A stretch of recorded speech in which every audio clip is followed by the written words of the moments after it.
We are in the Don Bosco Museum, Surabaya. The great nation is a nation that appreciates the sacrifices of its national heroes.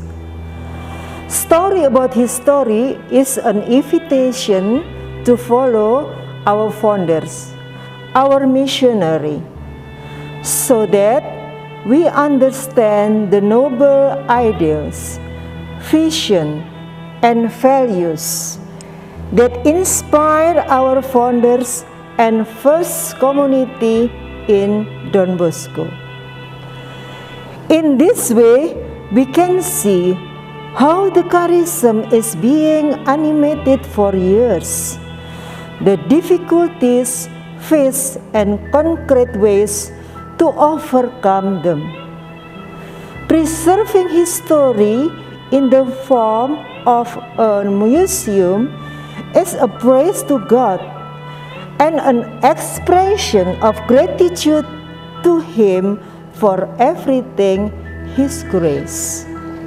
St. Don Bosco Foundation, based on foundation meeting on September 18, 2020, established the construction of St. Don Bosco Museum as part of St. Don Bosco Orphanage, upbringing of cultural history and mission, with the aim of providing more comprehensive education to younger generation with facilities that has been adapted to this.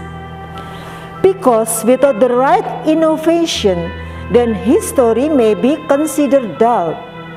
But when presented interactively, then we can capture the essence of the history about the spirit of persistency, which is expected to provide inspiration and motivation for both employees, the young generation, and so as the coming generation, as well as memorize for those who were one parts of the big family of our orphanage. May this museum provide a strong and joyful witnesses to the society about the vitality owned by missionary of the mission at Don Bosco Orphanage.